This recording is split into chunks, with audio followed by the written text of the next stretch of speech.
Hey guys, it's Mania as a Card for Vanguard deck profile. So if you guys enjoyed, don't forget to like, comment, subscribe, story. This time we are covering our last deck profile for the DZLM series, so aka the second Lyrical Mono booster set that came out in the DZ series, and that would be Petralka. So Petralka herself didn't actually get support in the DZ's Lyrical Monasterio second booster. However, she has, weirdly enough, as I figured out when I was doing this video deck profile making, is that she has gotten support consistently throughout like just the entirety of DZ as a whole. And while her deck herself has not gotten support, there is a card I do run in here that did come out during the set. So yeah, by default, I can actually make this deck. So let's get this started, shall we see what we got, because honestly, this deck is very fun to play, and I cannot believe I just won a match with it on camera. Like, it was really fun. First up, we have our energy generator, is our ride deck crest. You may only ride deck crest on your ride deck. Auto ride deck, when you ride, plus card to your crest on, draw a second energy charge 3. Continues to maintain energy, auto be ride face energy charge 3. Then act once per turn, energy plus 7, draw a card. On pretty solid, you get a free 3 energy every turn. If you win second, you get extra 3 on top of that. And once you have 7 more energy, you can blast 7 to draw a card.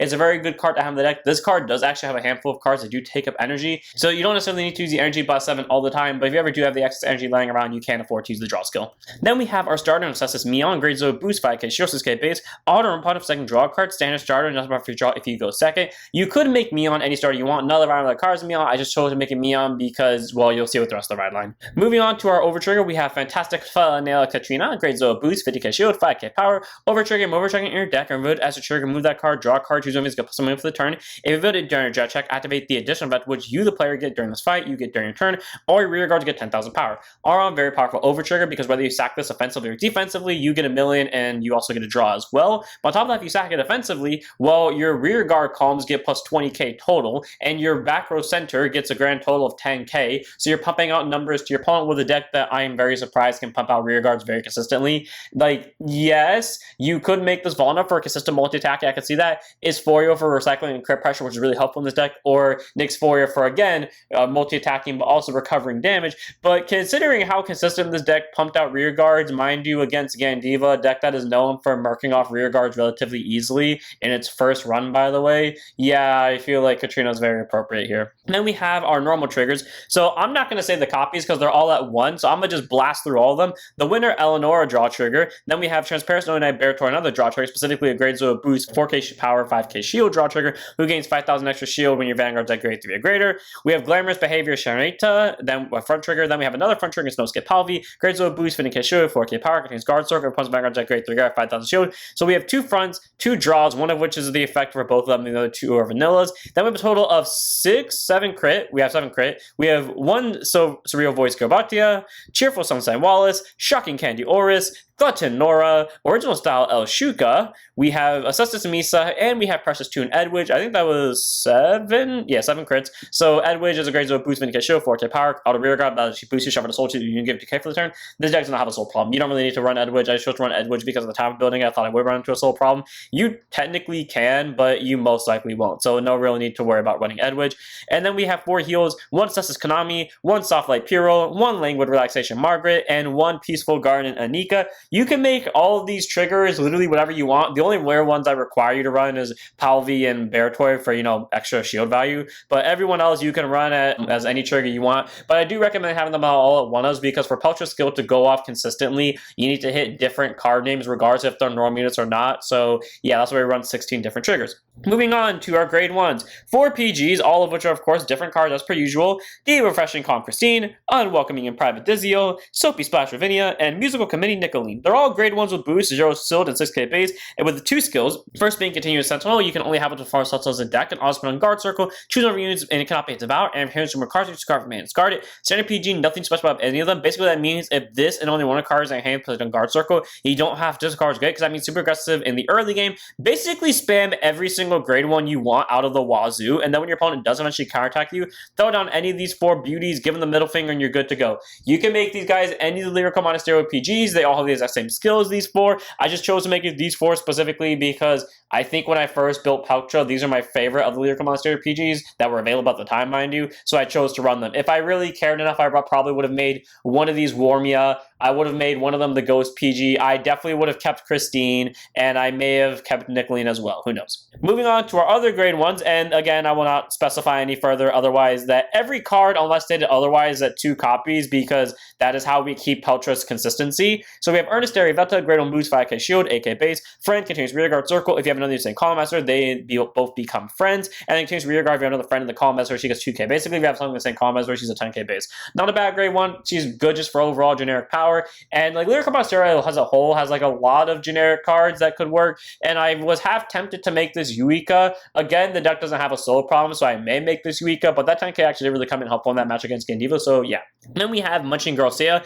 This card I'm not getting rid of no matter what. Grade 1 boost, 5k shield, 3k base, auto placed on rearguard circle, soul boss one check the top card, call it an open rearguard circle, or put it to the hand. You put a card to your hand, choose a card from your hand, discard it. So she can add anything from the top card back into your hand, which could be a PG possibly, could be the over trigger, and thankfully you get to look at it so you don't reveal it to your opponent. So if it is like something like an over trigger or PG, it's knowledge only you have, not that the opponent has. If it's a persona ride, that, or you can just call the card to rearguard circle, and you call it regardless of a grade your vanguard as well, which is really cool, and it only goes for soul blast. And this card is the sole reason why I won that game with Peltra against Gandiva, because a domino affected into a very, very specific grade 1. Moving on, we have Beware of Overeating Eileen, grade 1 boost, 5k shield, AK base, auto rearguard. When she boosts a rearguard, check the top card and put it top or bottom. This is your way to stack triggers, or to be more important, it is your way to stack units that you know have multiple names to the bottom of the deck.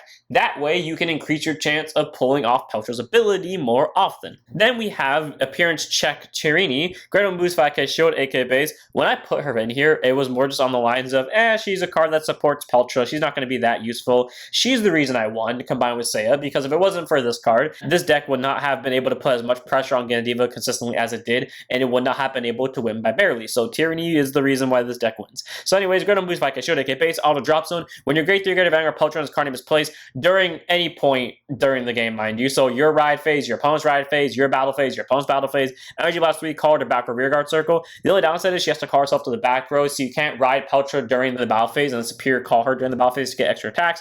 However, being able to regain your board presence is great, especially if your opponent nukes your rearguards, because you can just recall her to any of the rearguard circles. They don't even have to be open, it's just preferably call her to an open one. And that way you set up your board for either just an extra attacker because the deck can consistently hit persona rides, or you just call her to back row to get an 8k booster. Very solid card to have in the deck either way. Then we have Assessa Tsunami, grade 1 boost, 5k shield, 8k base. This is our ride deck grade 1, so run it in the ride deck, none in the main deck. Auto and place on Vanguard Circle. You may choose a grade 1 less card from your drop zone, call to rearguard circle. So hopefully you discard any of these cards. I say any, ideally none of these 4, even though 3 of them popped in my opening hand when I first played this deck, but I digress.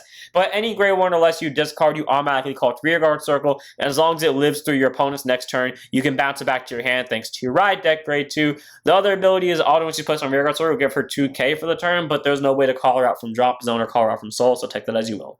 Then we move on to our grade 2s, starting off with our order, specifically our Blitz order at that. Protection, Twin Cast, because I shove Twin Cast in all of my decks now, apparently. So grade 2, Blitz order. Regardless piece, you may only have one regardless piece in your deck. You can only use a total of 1 time per fight. Choose and reach being attacked, it gets 10,000 power for the battle. So that's just regardless piece ability. And then continuous, this card's auto ability can be resolved even if the resolved ability, if you resolved in regardless piece ability this fight. Basically what that means is once this card hits the drop zone, you can't use this ability and this ability in the same battle, but you can still use them in the same game. So then auto drop zone, when your unit is attacked, remove this card from the drop zone. Choose over units being attacked, gets 5,000 power to the battle for each grade of that unit. So the plus, this thing's a regardless piece, so inherently you can only have 1 copy of it. So again, it increases the chances of Peltra's ability going off. But being able to give one of your attacked units plus 10k is very helpful. Even more so, being able to give a unit possibly somewhere between 10 and 15k as last minute defense against your opponent's early aggro is super helpful against a deck that can fluctuate between offense and defense, because yeah, you see the problem with like having to Highlander this and possibly not drawing really good cards. So one of Twin Cast, very solid card defensively. You could make this Formidable Circuit to get consistent grade 3s out of deck, but I would just say Twin Cast is your best bet. And then we have Sweet X Sweet, grade 2 normal order, play it by counterblasting 1, check the top 5 for up to 1 unit card, call it to rearguard circle, shuffle your deck. It's your way to pull any of your possible duplicates out of your deck and then just get rearguard pressure. All I want to say is this, especially because this deck can tend to get into longer games, make sure you keep track of what duplicates are in your deck. That way you know who to pull out via your search skills, because you never know what could screw you over. To also help facilitate our resources in the deck, we have Winter Life Check It. It's our grade 2 normal order. It allows us to energy charge 3 just by playing it, and if you Persona Ride during the turn, you get a counter charge. This is one of the best generic normal orders I've ever seen in my life. I have no idea why Bushy printed this for Rise Blaze of all decks when none of them really required this card, but cool. It gets you free 3 energy, which allows us to use more cards consistently, mainly our energy generator, if I can get to it, and also our very lovely grade 1 I had mentioned earlier, Tibly over here. And on top of that, it allows you to counter charge 1 as well if you end up getting to the point where you Persona Ride, which is really helpful because the deck can run into a CB problem, and there are games where it won't, so you don't really need to worry about Winter Life Check too much, but if you do end up running into a scenario where you can Persona Ride, you do need your CB back, you can feel free to use this order. All around is a very good card, and I don't know why it's so generic, but I'm not going to complain because it's just really good all around, so 2 of. Then we have 2 copies of Opposing Kindness Virginia. Again, I also thought this deck was going to have a CB problem. Somehow it doesn't have any resource problem, which I was very surprised by. Or at least against that Gandiva game, which I thought it would, all things considered, but it didn't really run into any problems. Great 2 5k shield, 10k base. Auto rear guard that she attacked while boosted. If you played an order card this turn, you heard assault counter charge 1. That's why we have orders in this deck. You don't really need to worry about this card, again, because this deck doesn't really have a CB problem. You can make this any card you want. Honestly, you could probably make this card Persia. I chose to make it Virginia, though, because again, I thought it was going to run into a CB problem and a soul problem, which both were wrong, but I still like having her here just in case because she does get resources in a very efficient way. Then we have Elegant Shining at Night and Marty. Grade 2 5k shield, 10k base. Auto puts on rearguard circle. Bot deck a Peltra card from your drop zone, and she'll get 5,000 power for the turn. So cool, she's a 15k base when placed at any point during either player's turns, and she can bot deck your Peltras, which is the only card you're allowed to have multiple copies of in your deck, and she'll get extra 5k out of it as well, making for a very solid grade 2 to have and increasing your chances of getting superior rides back. Then we have Hoppin' Stellar Melty, grade 2 5k shield, 10k base. Friend continues rear guard. If your other unit is in the same combat sword, both this and that unit become friends. And auto placed on rear guard circle during your main phase. CB1 shield to 1 card from your hand with greater less secret to your vanguard. Call it to rear guard circle. And if you called, you draw a card. All around pretty solid because you spend one of your CB. You get an extra rear guard, which allows you to early game rush your opponent, especially if you're going first and they're at grade 1 and while you're at grade 2. Then you draw to replace the card you call, and then maybe you aggro down your opponent even more.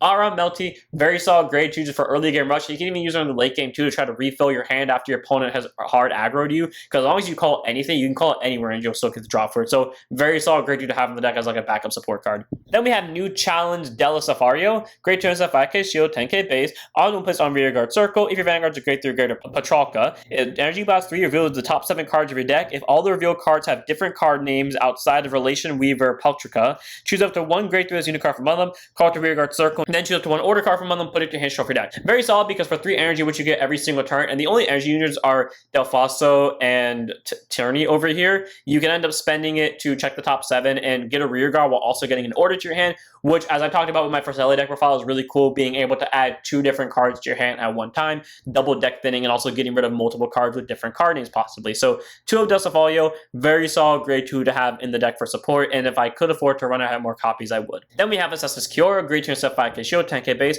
Auto Vanguard, when she attacks anything, choose one of your rear guards, bounce it back to your hand. You may bounce back to your hand, so you don't have to return something if you don't want to. And change rear guard, like Nanami, it doesn't matter because there's no way to call out from soul. Continues rear guard, she'll get 5,000 power if she's being boosted. So this card's the ride deck grade 2. So pretty much the play is use Nanami to superior call back your grade 1 that you ditched to go into Nanami. And then when you get to Kiora, pretty much you just bounce back that unit or any card that has a really good on-place ability, such as Melty or Desfolio over here. All around Kiora, very solid grade 2 to have in the deck. Originally I ran the Ballista line, and while the Ballista line was helpful for drawing, I think Kiora all around is just best for like consistent rear guard pressure because it also protects your units in case they're really strong and you don't want your opponent retiring them or binding them. So one of Kiora, very solid grade 2 to have. As for our grade 3s, 2 copies of the thing that had me worrying the entire game because she was the only duplicate still left in deck that could F me over, and thankfully she didn't show up at the last second.